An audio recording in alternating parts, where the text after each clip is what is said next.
Hey, what? What up, y'all? It's your boy Q, Coldest and Q. That's the at. We here. The TTP reactions. Y'all already know what's going on, baby. Episode 11. Yeah, we gonna see what's up, what's popping with Jim Carrey. As y'all see, I'm fitting right now. You know, I'm finna go out, waiting for my girl to get ready. But why not do a reaction real quick, nigga? Shit, you feel me? But hey, look, is y'all ready? They talk about Jim Carrey might be a clone. It's a lot of little different controversy over about this. You know what I'm saying?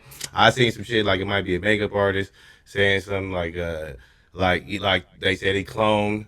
Yeah, they just saying that ain't Jim Carrey. So let's see what they talk about, bro. Man,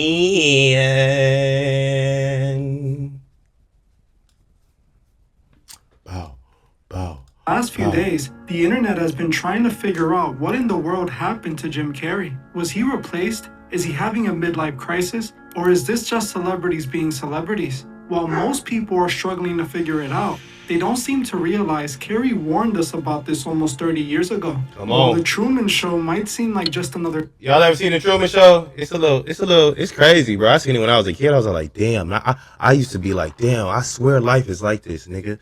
Like I had that thought, you know what I'm saying? Because it's like, what if people would watch me? You know what I'm saying?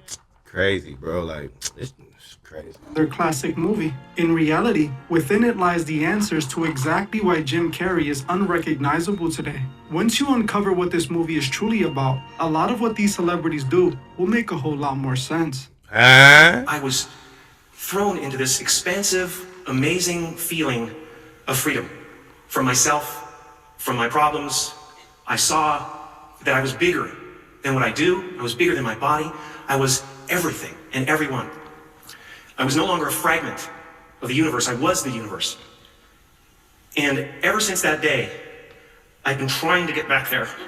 The Truman Show follows Jim Carrey as Truman, the star of a reality show he doesn't even know he's on. Since he was a baby, he was the property of a TV studio, growing up in the fictional town of Sea Haven in front of a 24/7 global audience. To Truman, this was reality, but to the world, he was just entertainment, unknowingly trapped in a false world built to exploit him for the masses' amusement. That all changed when a studio light fell from the sky, the first crack in his perfect reality. From that moment on, the world began to unfold. Truman realized his life was a lie and tried to flee, only to be stopped at every turn by the system itself. Eventually, Truman realized the only way to escape is to outsmart the system. He uses his own routine to trick the studio staff, setting up a distraction that allows him to vanish. By the time the control room realizes he's gone, he's already sailing a boat towards the edge of the dome. He reaches the horizon, climbs the staircase to the exit, and finally steps out the false world. While on the surface, the movie seems pretty straightforward, most people fail to see the deeper, more esoteric meaning behind the story. Believe it or not, this entire film was the blueprint for an ancient, secretive spiritual system called Gnosticism. The entire story was inspired by the Gnostic story of creation. Now, this system has a deep lore that... Y'all know about this? I ain't never heard of this, man. I'm not even gonna lie. We finna listen. Hold on. That I can't go into here without taking up the entire video. But I have a full breakdown linked in the description for those who want to dive deeper. To put it simply, Gnostics believe the physical world we live in is actually a prison, a matrix, designed to trap the human soul. They believe this world wasn't made by the true creator, but by a false god called the Demiurge or Yaldabaoth. In the movie, the director Christoph represents this false god, watching Truman from the sky and controlling his every move. Just like Christoph exploits Truman for a TV show, they believe Yaldabaoth exploits humanity to justify his desire to be a god. The goal of Gnosticism is to achieve gnosis, which is just a fancy word for knowledge or waking up. They believe once you realize the world is a stage, you can free your spirit and return to the true source. Can you be a travel advisor without quitting your 9 to 5? No. Actually, yes. Or for the modern... While Gnostics refer to Jesus, they see him differently. They don't worship him as a deity, but as a guide, showing humanity how to escape. To a Gnostic, the goal isn't to follow a god, it's to realize they are one. Every character in the Truman Show represents a Gnostic figure. Truman is the true man, the spirit. Christoph, the director, is Yaldabaoth, the demiurge, who keeps the spirits trapped in a false world. Sylvia represents Sophia, the spirit who tries to warn humanity that they're imprisoned. Just like they believe Sophia tries to wake humanity up, Sylvia tries to warn Truman that his life is a lie. The fake town represents the Matrix itself, and the fake townspeople act as the Archons, spirits created by the Demiurge to keep the soul trapped in the Matrix. In the movie, the actors do exactly that. They stick to the script and physically prevent Truman from escaping. This entire film captures Truman waking up in 3 stages that mirror the Gnostic path. First is realization, the moment he understands his world is a matrix. This begins with 2 key events. Shit, this shit got me tripping out right now, boy. I'm like, damn! Flashback where Sylvia warns him his life is a lie, and the moment a stage light falls from the sky. In Gnostic lore, this mirrors the spirit Sophia descending from the heavens to warn humanity of the trap. While the Archons, the fake townspeople, initially stop Sylvia from waking him, the falling light sparks a memory that makes her warning finally click. This leads to the next step, clarification. Now that Truman sees the cracks in the system, he is desperate to find the way out. He tries the only way he knows how, buying a plane ticket and trying to drive out of town. But the Archons, the actors, block him at every turn. While he knows he's trapped, he still lacks the gnosis or the hidden knowledge required to actually break free. This stage of clarification is his struggle to understand the rules of the prison so he could eventually subvert them. Finally, by facing his greatest fears and outsmarting the townspeople, he achieves gnosis and finds the door that leads out of the Matrix forever. This climax is represented by Truman sailing to the edge of the dome, finding the stairs of enlightenment, and finally confronting the Demiurge. This entire sequence feels ripped straight out of Gnostic teachings, which describe how the heavens will fall and break into 2, and the abyss will be overturned as the light withdraws. The ultimate tearing of the sky, which is represented by the door at the end of the film, is a literal enactment of this Gnostic prophecy, where the false sky crumbles to reveal the ultimate truth. You can't deny that this movie is a retelling of the Gnostic journey. Come on. But what most people don't realize, it sounds definitely very similar, but I ain't never heard of the Gnostic. I don't know if that's a teaching religion or something like that. I forgot what he said, but yeah, I ain't never even heard of that. That's actually crazy. Is that this also explains Jim Carrey's real life transformation perfectly. While Truman was simply a character Jim Carrey played, the story mirrors his real life beliefs to a T. Carrey has actually admitted to following the Gnostic path, and in this interview, he openly discussed being a Gnostic and participating in the sacred secretion, a technique used to unlock gnosis. He specifically mentions Gnosticism and alchemy by name. Do you know that the story, Jesus, how it's been altered in certain ways? I mean, yes, there's a guy, yes, there was teachings, all that stuff, but there's 33 vertebrae in your spine. There's 33 years in the life of Jesus. Okay. There is a substance or liquid or a substance that comes from your medulla, which is basically completely looks like the Ark of the Covenant. Has angel's wings around it, the whole thing, medulla shape. There's this one. So this substance comes from your medulla, makes the trip down your spine to your sacrum, which is Christ coming down into human form. And if you don't squander that essence, the sexual essence, it ascends again and goes back up to heaven, which is your thing. Actually, Gnosticism is really about. That boy Jim Carrey a prophet, boy. I'm telling you right now, that boy knows shit. Revealing that just like Truman, he is attempting to achieve gnosis and ascend both physically and spiritually. Gnostics believe that once a spirit ascends, the body undergoes an ultimate transformation, one that Carrey seemingly revealed during the Caesar Awards. Now, I know stories have been spreading that I gotta do some research. And see, look, right here, he just about to say that niggas thought it's this dude, but we gonna see right now. Crazy that a makeup artist took credit for dressing up as Carrey and crashing the show. But that was just cloud chasing. Both cloud the Caesar chasing. Awards represent. Boy, it got me because I was all like, bro, if they tell you that's a clone, and that kind of didn't look like Jim Carrey, but it does look like Jim Carrey. It looked like he got some Botox, which my girl said. But I'm like, man, I wouldn't think Jim Carrey would do that because he on his timing. Like, you feel me? He nigga be speaking some shit, but I don't know, man. Representatives and Carrey's own publicist confirmed it was indeed Jim Carrey at the event. Shit. He wasn't being replaced. He was showing us the results of his transformation. Now, I'm not saying Jim Carrey has actually ascended or become a god. I don't believe that at all. Personally, I don't believe in Gnosticism, nor do I think these techniques are effective. But for obvious reasons, many celebrities and members of the elite do. I believe it's because it allows them to feel superior, not just because of their wealth, but because they believe they've unlocked secret knowledge that regular people can't access. It's the spiritual equivalent of buying a luxury item no one else can afford. Jim Carrey essentially admitted he completed this great work in Gnostic code during his acceptance speech. He told the audience his ancestor was a square, but that tonight he was coming full circle. This is the oldest alchemic riddle in history. Squaring the circle, it represents the physical, the square, finally merging with the spiritual, the circle. He was telling Oh, those hell who nah, know Jim that Carrey. What the hell you on, boy? I thought you was cool, Jim. You got on with in living color, the black people. Come on, nigga. What the hell is this? I don't know, Jim. You scared me now, dog.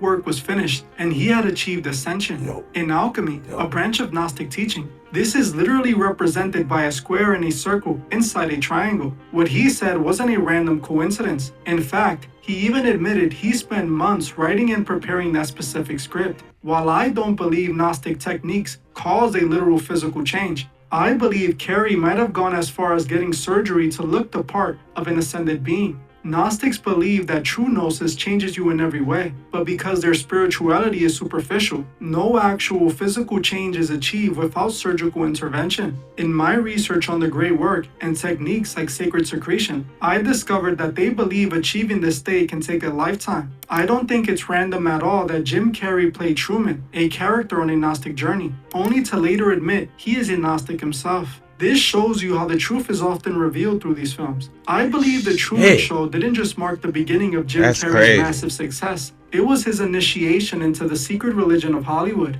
That movie was the very moment he began his decade-long journey towards the great work. The Truman Show was warning us that this is what Jim Carrey was into from day one. Now, I want to address the popular idea that Jim Carrey was exposing the industry or acting as a rebel. Some people believe he was blackballed because he called the red carpet event meaningless, claimed he didn't exist, and said he was following Christ. But this wasn't Carrey warning us. This was the Gnostic mission. Gnostics believe that once they ascend, they must become like Sophia and try to wake up others. What Jim was doing wasn't anti-industry, it was pro-Gnosticism. When he told people that Jim Carrey doesn't exist, he meant that Jim Carrey, like the rest of the Matrix, isn't real. It mirrors the idea of killing off the ego and accepting that your previous reality was a lie. Even when he mentioned following Jesus, he was referring to the Gnostic concept of Jesus.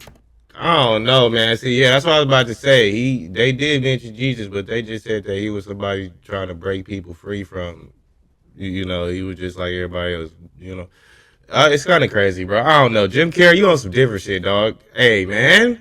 Come on. I'm about to say I used to. I like Jim Carrey, but this might change my mind.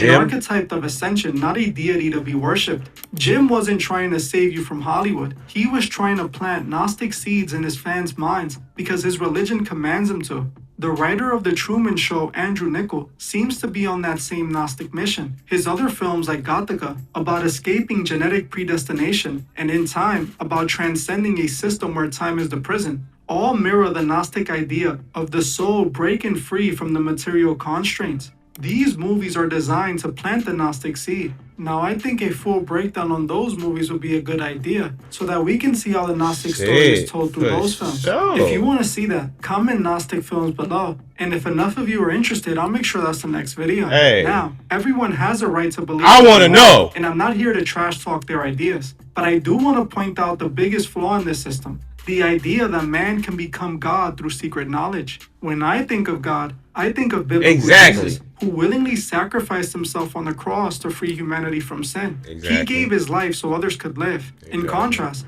those who pretend to ascend and become gods tend to be some of the most selfish people on the planet. On that Kanye shit, you know what I'm saying? We don't really be knowing what our favorite artists be into or what they be on. Yeah, some of these niggas are geniuses. Yes, geniuses can be crazy, but I'm just saying, some of y'all niggas just got lucky, all right? And now y'all get to know some of these industry secrets, and now you're acting like that, and that's weird. I mean, it's weird, dog. You a human. I mean, planet. Many of these celebrities constantly use this imagery to hint at their transformation, yet they remain self-centered. But what about that picture they had? I don't know. See, they might have duped me on that too. But they had a video of Jim Carrey and his hair was shorter, and he was accepting, or he was going on a talk show. I forgot who the talk show was, but he was going on a talk show, bro, and his hair was shorter. So how his hair get that long? And they always said it was like 2 weeks or some shit like that. Like, nigga, hair grew long as hell in 2 weeks. I don't know though, but shit, whatever.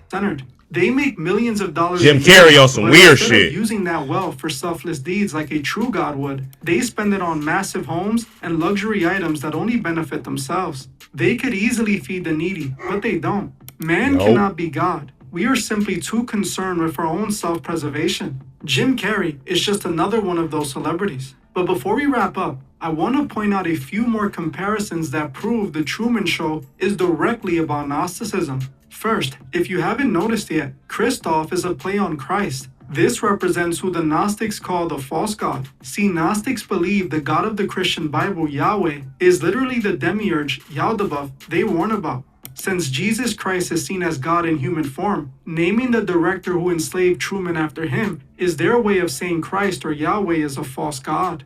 Another thing I noticed about Christoph was where his studio room was located. While Christoph's voice seems to come from the heavens, his actual headquarters is hidden inside of the moon. This isn't just a creative choice. In Gnostic and esoteric belief, the moon represents the first gate, or an observation station used by the demiurge to oversee the prison of Earth.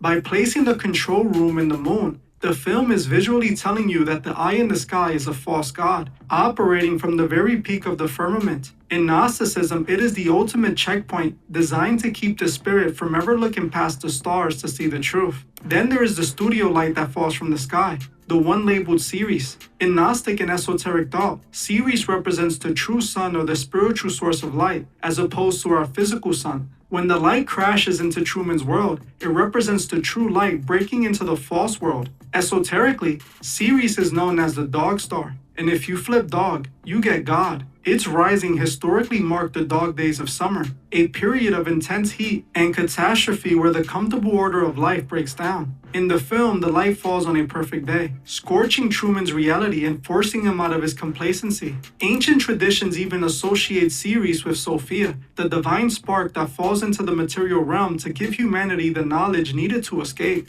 But as I said before, while these celebrities play at being gods, their lives of extreme luxury and self-interest tells a different story. They claim to have found Gnosis, but true enlightenment isn't found in a secret code or surgical transformation. It's found in the truth that we are not gods, and we were never meant to be. Hollywood will continue to these truths in plain sight, using films like The Truman Show to plant seeds in the collective consciousness. But it's up to us to see the cracks in the dome. Now, if you want to dive I thought Jim was a real one, bro. What's up with Jim, man? That's crazy, bro. I can't fuck with Jim Carrey no more. Exit it out. We gonna watch the old movies, though. He ain't do nothing too crazy. I just don't know if I fuck with that Gnostic. I don't know if I can even say that. That Gnostic living. You know what I'm saying? That's weird shit. You know what I'm saying? That's that Kanye shit. That's that, some of these elites that think all that shit. When really, Jim Carrey white, so, that nigga could do certain shit. Kanye, your ass black. That's why I took that chili from your ass, because you can't be on this same thinking that these niggas is. Black ass nigga. But hey, man, you already know what's going on, man. This is TTP Reactions, and you already know what's going on. This episode 11, and you already know, man, we finna keep on dropping them. I'm finna go to the bar, though. I'm finna go with the homies. But, yeah, I'll be back, you know what I'm saying? And we gonna do this again. See y'all later. Peace.